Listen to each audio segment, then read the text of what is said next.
dan juga melalui cara-cara yang mencacatkan demokrasi dan etika demokrasi dengan ada kasus di MK, kemudian ada sidang di MK, saya yakin akan turun kok, kepercayaan publik akan turun melihat hal itu. Artinya memang cacat hukum.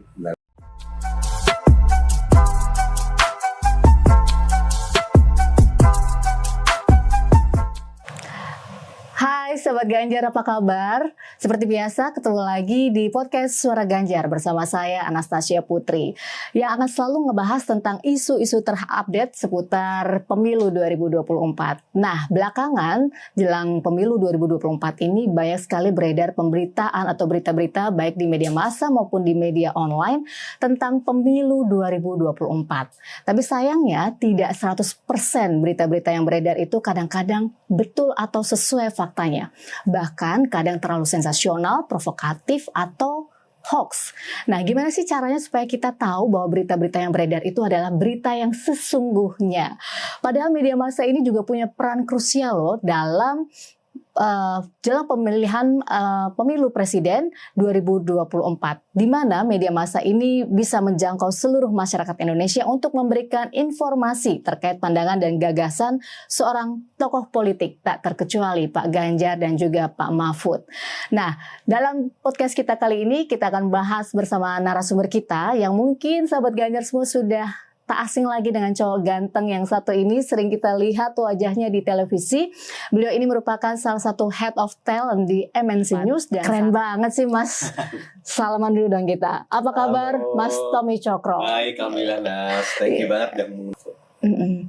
Kan kita tahu ya sekarang eranya semua serba media sosial, dan kita tahu juga media sosial sekarang itu banyak banget beredar berita-berita yang ini tuh benar apa enggak ya. Nah, itu caranya gimana tuh Mas Tommy? Wah, ini pertanyaan yang memang selalu menghantui dunia informasi di saat sebelum pandemi sebenarnya. Jadi sebelum pandemi itu kita udah masuk di era informasi yang terbuka, beredarnya cepat, penyerapannya juga cepat melalui gadget-gadget atau gawai yang kita punya sekarang.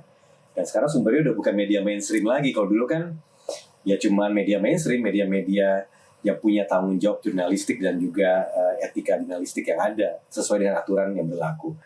Dengan adanya digital, nah informasi beredar tidak hanya melalui media mainstream, tapi juga melalui publik. Nah, sebutannya kan bisa konten kreator, ya, influencer, dan lain-lain. Tapi artinya adalah sekarang PR terbesar dari media mainstream, tanggung jawabnya harus mengklarifikasi mana yang benar. Kemudian mengcounter hoax, mengcounter disinformasi dengan data yang memang sesuai. Jadi itu tanggung jawab barunya nih di era digital yang canggih ini, ya tantangan baru media mainstream seperti itu. Cuman ya repotnya sekarang hoax sama klarifikasi itu kekuatannya jauh gapnya ya. Kalau hoax itu diterimanya, diserapnya Lebih cepat dan nggak bakal hilang gitu. Sementara klarifikasi itu harus amplifikasinya tuh berulang-ulang lagi, berkali-kali lipat untuk bisa mematikan hoax yang ini. Nah, apalagi belum soal komen-komen netizen ya. Nah, itu gimana sih cara membendung komen-komen atau hate comment ya dari netizen ini? Kita harus terima ya bagaimana respon dari netizen kah atau siapapun juga, agar kita paham betul bagaimana sih harus opini di bawah itu seperti apa. Jadi itu yang paling penting sebenarnya. Jangan sampai kita ngeblok gitu misalnya. Kalau ngeblok itu artinya kita nggak mau ngebaca situasi juga. Defensif gitu ya. Defensif, nggak mau disalahin misalnya. Jadi mendingan kita buka, tapi kita dengan strategi dan juga memantau mana yang perlu kita amplifikasi di postingan berikutnya, atau dengan teman-teman pendukung atau relawan misalnya, atau melalui TPN. Nah, kalau Mas Ganjar atau Pak Ganjar ini kan juga sering ya kadang-kadang mendapatkan hate comment juga gitu ya. Nah, bagaimana respon dari Pak Ganjar sendiri ketika menghadapi hate comment yang banyak beredar di media sosial ini? Ya alhamdulillah sih Mas Ganjar tuh tipe yang sangat tenang ya menghadapi semuanya, dan selalu terbuka untuk evaluasi bareng dengan tim-tim semua yang ada. Karena memang ya kita cuma punya sisa 80 hari gitu ya. Pertarungan ini menjelang pencoblosan itu ya semua di area udara ya di digital gitu ya, di sosmed gitu. Makanya kalau kita baperan akan sulit untuk berkembang. Tapi ya alhamdulillah Mas Ganjar dan Prof Mahfud sangat fokus, kemudian sangat terbuka untuk diskusi, dan juga ya alhamdulillah juga sehat selalu ya, karena kegiatan beliau-beliau ini kan sangat padat, keliling terutama ya, dan juga bagaimana harus menghadapi wawancara di beberapa program atau event, dan itu semua dilakukan dengan baik menurut saya. Jadi ya sekarang poinnya adalah bagaimana dengan komen-komen atau arus-arus yang organik gitu ya tumbuhnya, mau itu positif maupun negatif, bisa kita manfaatkan dengan baik untuk bisa mengatur strategi ke depan. Itu aja sih yang penting. Jadi Mas Ganjar tenang dan gak baperan gitu ya prinsipnya. Ya kalau kita tahu juga Mas Tommy ini dulu pernah juga menjadi salah satu moderator untuk acara debat presiden ya. Waktu itu kandidatnya adalah Pak Jokowi dan juga Pak Prabowo waktu itu. Nah kira-kira Pak Ganjar ini akan mampu nggak sih bisa memenangkan nanti di fase debat presiden? Tapi kalau ditanya soal apa aja sih misalnya keuntungan atau dari poin plusnya Mas Ganjar dan juga Prof Mahfud, ini kita lagi-lagi selalu tidak pernah berhenti bilang sama pendukung atau relawan bahwa mereka berdua ini, beliau-beliau ini adalah paket lengkap sebenarnya ya, dari sisi pengalaman, baik dari sisi Mas Ganjar ya di legislatif dan juga di eksekutif, kemudian Prof Mahfud di 3 lembaga, di yudikatif dan juga eksekutif dan juga legislatif. Jadi pengalaman mereka ini luar biasa. Kedua adalah dari program visi misinya. Bagaimana dari 12 program visi misi ini ada 3 hal yang selalu ingin kami sampaikan kepada para pendukung dan juga publik adalah bagaimana komitmen dari Mas Ganjar dan Prof Mahfud ini untuk bisa mengembangkan pendidikan di rakyat Indonesia. Contohnya program 1 keluarga miskin, 1 sarjana. Kemudian kedua adalah anti nganggur, pasti dapat kerja. Nah artinya bagaimana komitmen pasangan Ganjar Mahfud ini mengedepankan pengembangan industri-industri atau sektor-sektor yang dapat menjawab kebutuhan para lulusan S1 ini gitu ya, nantinya menjadi bagian program pendidikannya Ganjar Mahfud. Dan ketiga adalah soal anti korupsi. Jadi anti korupsi ini jelas kita melihat sosok-sosok baik itu Mas Ganjar terutama Pak Mahfud gitu yang sangat vokal ingin mengecilkan atau bahkan mematikan kasus korupsi yang ada di Indonesia. Dan komitmen itu kami rasa yang harus kami berulang kali amplifikasi ke masyarakat dengan beberapa hal atau turunan ataupun strategi program-program yang akan disampaikan di kampanye nantinya. 3 jari, 3 janji. 3 janji. Oke. Patuh sama Tuhan, taat dengan rakyat, dan juga taat dengan hukum dan setia pada rakyat. Tuanku adalah rakyatku. Keren banget. Iya, aku juga lihat loh videonya Mas Tommy yang begini nih. Wih, itu juga bagian dari ini ya, strategi kampanye di sosial media ya Mas ya. Dan untuk memang, mengajak semua ini ya, untuk 3 jari dan betul. 3 janji.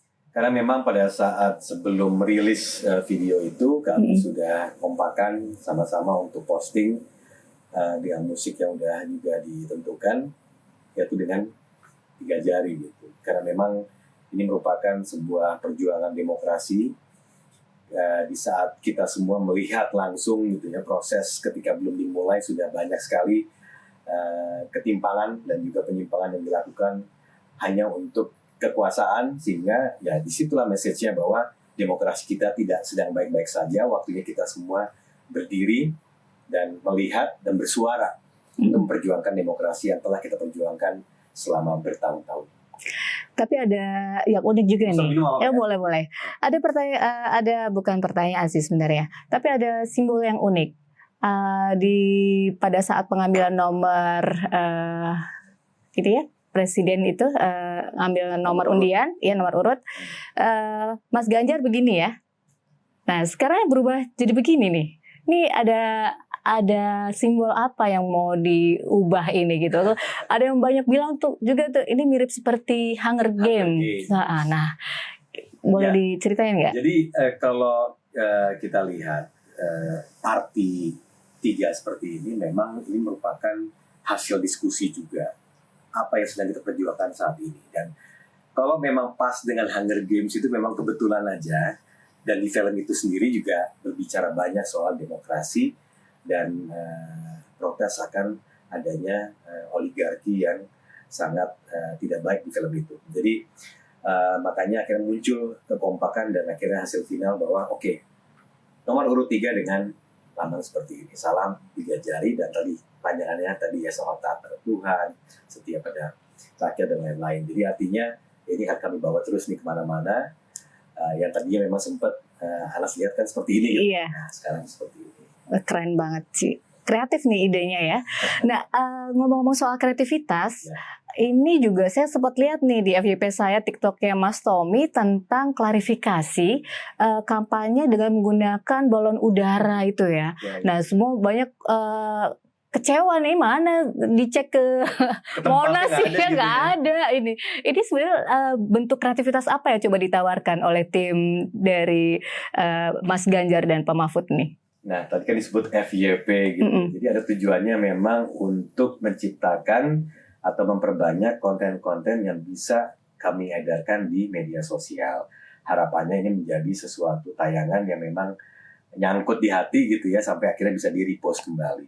Nah, tujuannya yaitu menghadirkan, ini kan pasca penetapan nomor urut sebenarnya. Jadi ketika sudah diputuskan nomor 3, kami secara kompak mengedarkan pada saat itu 3 video. Dan semuanya wilayahnya di Jakarta, kan ada di Monas, Lapangan Banteng, dan Sudirman. Nah, nanti ada nextnya ada beberapa wilayah lagi yang akan menyusul. Tapi intinya adalah untuk memperlihatkan ya disinilah momentum dimulainya sebuah gerakan demokrasi, mengedepankan demokrasi melalui pasangan Ganjar Mahfud. Dan itu menjadi bagian dari kreatif kampanye. Ya, jadi sebelum akhirnya pada bilang, wah ini hoax nih, di lapangannya nggak ada, misalnya di bawah nggak ada, makanya saya posting soal klarifikasi bahwa ini adalah CGI yang memang kami hadirkan di sosial media atau di media lainnya. Jadi sudah menggunakan teknologi ya di sini ya dalam kampanyenya Mas Ganjar. Kalau menurut Mas Tommy, apakah pasangan Ganjar Mahfud ini sudah memanfaatkan media massa secara optimal? Optimal iya, dan masih akan lebih besar lagi. Karena lagi-lagi memang pertarungan tahun 2024 ini kalau dibandingkan 2019 bedanya di situ. Bagaimana sirkulasi dan juga pengumpulan dukungan melalui udara, terutama sosial media dan digital, akan jauh lebih besar amplifikasinya dibanding tahun 2019. Makanya kreativitas menjadi tolak ukur yang juga prioritas. Karena itu kalau nggak kreatif, yang namanya pemilih kita nih yang golongan milenial muda dan juga Gen Z, nggak bakal ke-grab tuh hatinya. Makanya banyak hal baru kita lihat ya, baik dari tim manapun juga yang mengeluarkan kreativitas kampanye melalui sosial media. Makanya kami yakin banyak hal yang harus kami lakukan di udara, terutama di media sosial. Apalagi 60% lebih pemilih di saat ini adalah milenial muda dan Gen Z.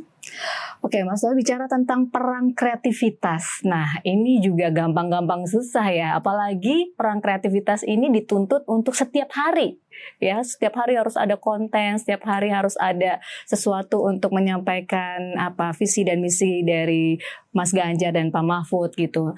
Ini ide-ide kreativitasnya ini dapatnya dari mana? Baik itu acara program di darat maupun di udara. Ya, salah satunya adalah membentuk tayangan-tayangan video kah, atau misalnya grafis-grafis yang modelnya gambar gitu ya. Tapi di luar itu ternyata banyak banget relawan-relawan Ganjar dan juga Mahfud ini yang juga berkontribusi. Kebetulan kami juga ada di beberapa grup pendukung, dan mereka rajin tuh mengirimkan kreasinya mereka sendiri, sehingga bank data kreativitas visual yang kami dapatkan atau audio visual yang kami dapatkan tuh jumlahnya banyak sekali. Jadi justru sekarang nih waktunya kita ini mau ngeluarin yang mana nih, mau repost yang mana nih, jadinya seperti itu. Tapi ada juga misalnya arahan-arahan yang memang kali ini kita mau fokusnya di sini ya, misalnya gitu ya. Akhirnya kontennya fokusnya ke situ gitu. Tapi akan banyak banget konten-konten yang beredar di sosial media atau media lainnya yang asalnya dari kreativitas anak-anak muda yang ada di pendukung Ganjar Mahfud. Nah, salah satunya juga menggunakan influencer ya. Kalau saya lihat juga tim kampanyenya juga saya lihat Pak Ganjar dan Pak Mahfud ini menggunakan influencer dan para tokoh-tokoh untuk ikut menyuarakan visi misinya Mas Ganjar. Nah, siapa-siapa aja nih? Apakah influencer ini juga ini boleh siapapun anak muda kalau ingin menjadi influencernya Pak Ganjar, ayo kita sama-sama gitu. Justru welcome banget. Jadi di TPN itu kan ada yang namanya jubir ya, juru bicara. Saya pun masuk di situ. Nah, juru bicara ini ada perwakilan dari partai politik pendukung sama non-parpol. Nah, non-parpol inilah yang sebutannya garis miring relawan. Nah, influencer-influencer yang tidak terafiliasi dengan partai politik tentu gabungnya di sini. Dan mereka ini yang sudah terdaftar ini banyak jumlahnya. Kalau saya sebutin satu-satu, cukup banyak. Karena memang jumlah jubir ini bahkan sampai 70-an lebih sudah gitu ya, mewakili keahliannya masing-masing atau konten yang mereka expert untuk bisa menyuarakan ide-idenya. Nah, makanya sekarang itu di luar relawan ini ada juga nih teman-teman yang merasa hatinya tuh untuk Ganjar dan Mahfud. Dan ternyata ketahuan nih sama kita, wah posting gitu misalnya, dan ada beberapa yang FYP, akhirnya kami coba ajak komunikasi. Jadi udah sampai selevel itu kami memperpanjang amplifikasi kekompakan dengan para pendukung Ganjar Mahfud 2024. Karena memang ya lagi-lagi ini era digital, semua konten yang beredar akan masuk dalam pantauan kami juga, dan mudah-mudahan ini memberikan sebuah manfaat yang luar biasa ya bagi Mahfud dan Ganjar dan Mahfud 2024 ini. Jadi artinya ini buat anak muda, ayo nih kalau mau bikin konten atau bahkan menjadi relawan secara sukarela itu bisa, karena ada dari parpol dan non parpol. Disinilah saatnya anak muda untuk unjuk gigi ya, karena tadi 60% bahkan ya, pemilih kita adalah anak muda. Mas, kadang-kadang saya juga sebagai orang awam ya, kalau ngelihat di sosial media tuh banyak sekali nih karena kandidatnya semua pengen menang ya, dan semua pengen merebut hati para milenial ini dan para Gen Z. Susah nggak sih gitu merebut hati para Gen Z ini? Di tengah banyaknya tadi ya perang kreativitas gini. Yang menariknya Gen Z ini cukup banyak suaranya di sosial media. Responnya, feedbacknya, kemudian kepeduliannya terhadap kebijakan publik yang mereka terima, dan alhamdulillah ternyata mereka ini aktif gitu untuk memberikan idenya. Contoh ini salah satunya ya, salah satu jubir di kita namanya Seno, ini yang juga viral ya waktu itu ya. Kemarin kan Mas Ganjar yang dimention sama ya Mas pada saat deklarasi. Ini salah satu perwakilan dari Gen Z yang dari SMA itu sudah terjun ke dunia politik. Tujuannya memang jarang-jarang nih ya, saya muda pada saat itu SMA juga belum tentu mikirnya ke arah sana, tapi channel seperti itu. Dan ketika diskusi, banyak hal tuh yang keluar dari pemikiran dia dan dari kacamata seorang anak muda. Dan ternyata memang ini yang harus dilihat oleh pasangan Ganjar Mahfud ketika menjawab soal tadi lapangan pekerjaan. Karena ini masuk dalam program visi misi Ganjar Mahfud 2024. Penciptaan lapangan pekerjaan, anti nganggur. Artinya memang perlu ada komitmen yang sangat besar untuk menyediakan sektor-sektor industri yang menjawab kebutuhan dari para lulusan ini. Karena melihat tingkat pengangguran yang ada saat ini, yang paling besar adalah lulusan S1. Makanya kalau dibilang susah nggak ngedeketin Gen Z, alhamdulillah sampai saat ini masukannya banyak banget nih yang bisa kami kembangkan, terutama untuk komunikasi. Jadi tinggal sekarang kreativitasnya bagaimana mengambil hati para Gen Z ini agar percaya bahwa yang Ganjar Mahfud lakukan ke depannya adalah merupakan sebuah visi yang dapat menjawab kebutuhan mereka, terutama soal lapangan pekerjaan.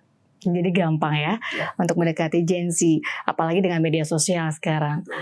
Terus ada nggak sih antisipasi juga kalau kita berkaca pada pemilu sebelumnya yang kita jadi ribut gara-gara kita sangat garis keras pada satu kandidat terbelah, gitu ya. Kita terbelah akhirnya gitu ya. Polarisasi sangat kuat itu gara-gara media sosial.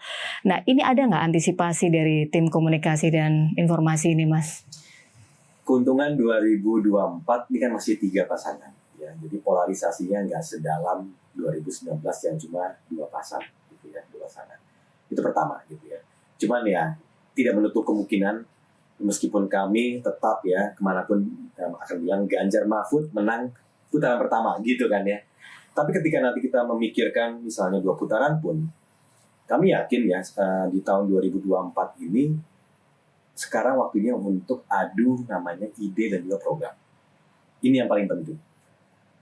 Selain tadi ya kami memulai dengan komunikasi penegakan demokrasi untuk rakyat dengan adanya sudah terjadi sejauh ini yang kami anggap menyimpang atau mencacatkan demokrasi, tapi di luar itu adalah programnya yang penting. Dan program visi misi Ganjar Mahfud ini sangat lengkap dengan 12 pilar ini. Ada 3 pilar yang paling ingin kami ulang terus yang tadi yang kami sampaikan, pendidikan, perihal satu keluarga miskin satu sarjana, kemudian anti nganggur pasti dapat kerja, yang ketiga adalah anti korupsi. 3 hal ini akan terus kami komunikasikan dengan menjawab kebutuhan-kebutuhan atau bahkan tantangan debat pada saat di depan nanti. Jadi intinya adalah sekarang waktunya adu ide, karena banyak hal yang akan kami sampaikan. Apa saja sih program Ganjar Mahfud yang bisa menjawab kebutuhan dari Indonesia? Iya, tapi tadi sekali lagi kita nggak bisa mengontrol kan ya, mengontrol netizen untuk ribut sendiri. Kadang-kadang ini perang komen ini menjadi salah satu faktor polarisasi tadi. Mungkin tadi dibilang Mas Tommy ini 3 pasang. Dalam 3 pasang ini aja sekarang juga sudah mulai nih saling serang satu sama lain. Begitu muncul isu ini lagi di counter, muncul ini dan seterusnya. Ini masih awal-awal nih, belum nanti pada saat betul-betul bertarung. Ada nggak ajakan untuk supaya ini katanya harus riang gembira, damai dan lain-lain? Ada ajakan khusus kah dari Mas Ganjar tentang ini? Ajakan khususnya adalah bersuara ketika melihat tadi ketimpangan di lapangan, ketika terkait proses demokrasi yang berlangsung ke depan ini. Pokoknya ada sesuatu yang dianggap tidak wajar dan mencacatkan demokrasi itu langsung bersuara. Kami bahkan buka hotline. Jadi itu pesan khusus di awal saat ini. Tapi kalau menjawab pertanyaan tadi terkait, ya itu ya, kita nyebutnya adalah noise gitu ya, bagaimana adu komen. Ini kalau menurut kami masih wajar-wajar aja, karena memang ini eranya orang tuh udah cepat gitu ya ngetik, bisa komen dengan postingan apapun juga. Bagi kami itu nggak jadi soal. Tapi kami fokus selain menegakkan demokrasi tadi agar tidak tercoreng ke depannya, kedua adalah visi misi Ganjar Mahfud 2024 ini mampu menjawab kebutuhan masyarakat Indonesia. Dan itu kami ulang terus dengan pertanyaan-pertanyaan yang lebih tersektor gitu ya, fokusnya mau di mana. Menjawab kebutuhan nelayan, menjawab kebutuhan petani, guru misalnya, ataupun sektor-sektor lain, UMKM dan lain-lain. Jadi intinya adalah sekarang yuk kita adu program. Ketika nanti di-challenge gitu ya, ditanya soal realisasinya gimana, eksekusinya gimana, Mas Ganjar dan Prof Mahfud sudah siap semuanya, dan kami pun TPN juga sudah siap menjawab itu semua. Iya, apalagi ada perwakilan Gen Z yang juga putra dari Mas Ganjar sendiri ya. Iya, Alam. Ya, jadi sekarang tuh ada direktorat khusus gitu ya, Gen Z dan milenial muda gitu. Khusus untuk melihat apa saja sih yang menjadi gagasan-gagasan Gen Z. Ya sedang tadi nih, Gen Z ini beda loh. Mereka nih kritis ternyata dan sering bersuara. Nah ini kami coba kumpulkan apa yang mereka harapkan. Nanti akan banyak kami munculkan mereka-mereka ini sosok-sosoknya yang ingin atau punya mimpi dan juga visi dari kacamata mereka sendiri. Iya, sekarang juga ada yang anak muda atau Gen Z ini menjadi jualan ya. Jadi jualannya para kandidat. Bahkan di pasangan sebelah pun tokohnya adalah anak muda nih. Tokoh yang digaetnya adalah anak muda nih. Nah, bagaimana nih meng-counter hal-hal seperti ini? Kalau mereka langsung tokohnya adalah anak muda. Tapi ini bagaimana cara merangkul Gen Z dengan dari sisi Pak Mahfud dan Mas Ganjar? Ini Mas Ganjar dan Prof Mahfud ini program visi misinya bahkan untuk menjawab kebutuhan Gen Z dan milenial muda ini cukup panjang loh ininya, deskripsi dan juga penjelasannya. Artinya memang beliau-beliau ini sadar bahwa inilah bonus demografi yang akan kita punya nanti ke depannya. Dan jangan sampai bonus demografi ini justru menjadi beban ekonomi negara, tapi justru menjadi produktif di perekonomian Indonesia. Dan ini menjadi bagian dari visi misi Mas Ganjar Prof Mahfud. Itu pertama. Yang kedua adalah tadi kan ada direktorat khusus Gen Z dan milenial muda. Dan ketiga, bukan berarti menjawab kebutuhan anak muda itu harus pakai sosok muda juga. Kami ini senang melihat anak muda yang kreatif, anak muda yang kritis dan produktif gitu. Tapi kalau misalnya sosoknya instan, kemudian juga melalui cara-cara yang mencacatkan demokrasi dan etika demokrasi, menurut kami itu bukan contoh baik untuk negara ini dan bukan contoh yang baik untuk anak-anak muda di Indonesia. Jadi buat kami itu bukan sebuah hal yang positif justru, tapi justru yang positif adalah bagaimana sosok Mas Ganjar dan juga Prof Mahfud mampu menjawab kebutuhan Gen Z dan juga milenial di Indonesia. Oke, tapi dengan cara-cara yang benar, yang Betul. sesuai dengan konstitusi kita. Ya. Oke, menarik nih Mas. Ya, memang agak sensitif ya, karena kita tahu bahwa ada sosok yang saat ini sangat kuat approval ratingnya. Aja. Kita tahu nama ini yang kemudian terus digaungkan dan ini menjadi pengaruh besar juga bagi sebagian orang untuk memilih satu kandidat ini berdasarkan approval rating gitu. Nah, ini bagaimana nih cara? Ini kan di dalam juga mungkin ada pertentangan sendiri ya gitu antara ini pilihan siapa dan pilihan siapa yang endorse siapa itu. Nah, ini agak mengganggu nggak sih dari Mas Ganjar? Enggak sih sebenarnya. Enggak ya. Justru apa partai pendukung gitu?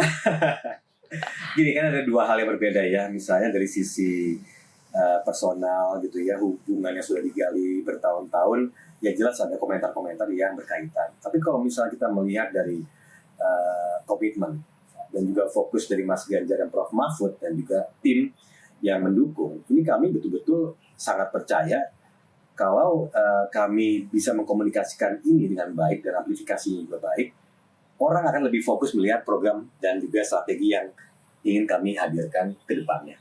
Karena itu yang paling penting gitu. Mau di-endorse siapapun juga, bagi kami, kalau sudah dimulai dengan cara menciderai demokrasi, itu sebuah permulaan yang sudah tidak baik.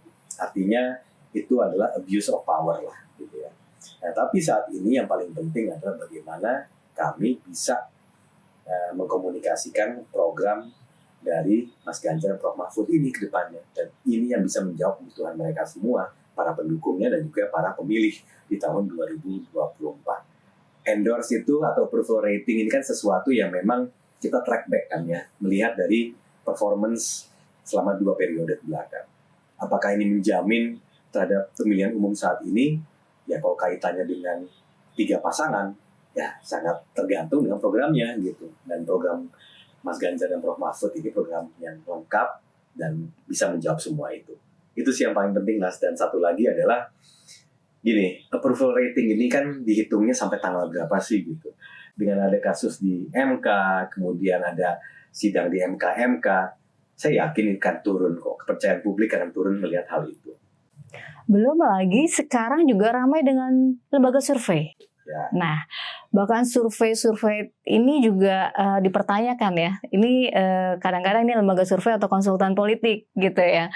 Nah, ini sedikit mempengaruhi juga nggak terhadap elektabilitas dari Mas Ganjar dengan adanya lembaga survei yang setiap bulan atau 3 bulan sekali itu selalu mempublikasikan hasil surveinya.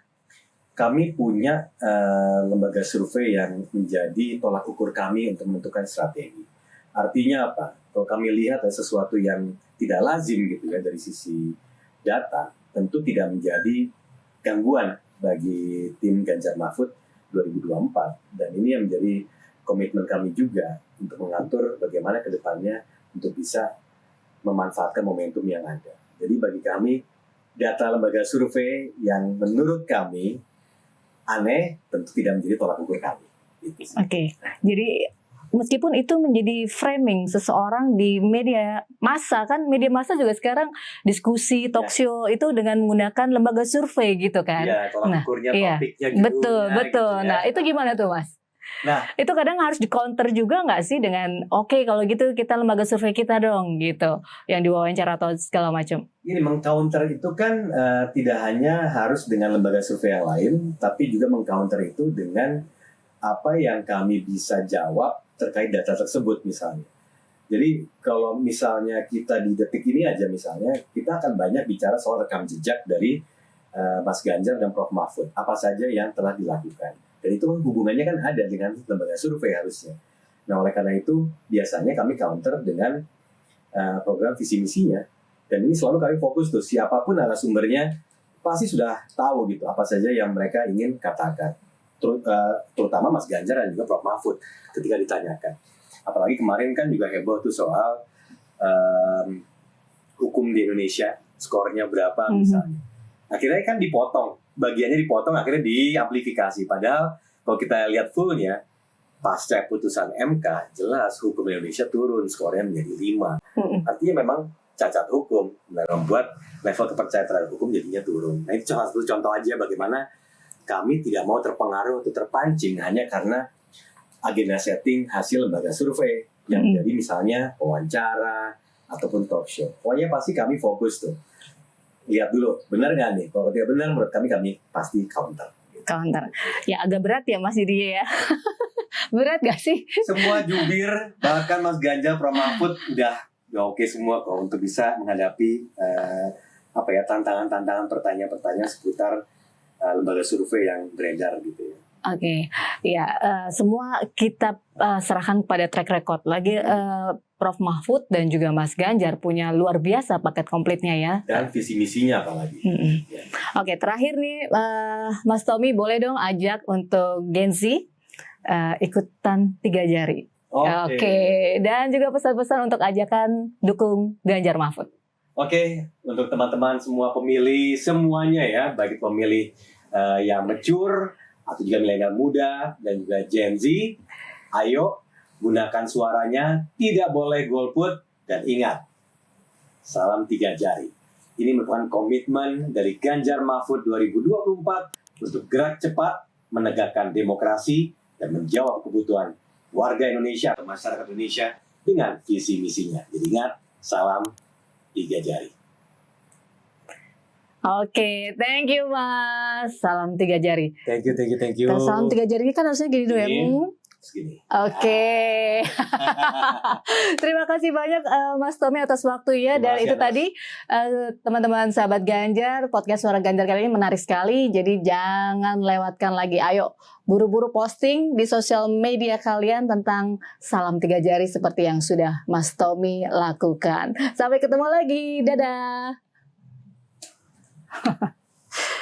Oke, thank you Mas. Thank you. Ya, sama-sama.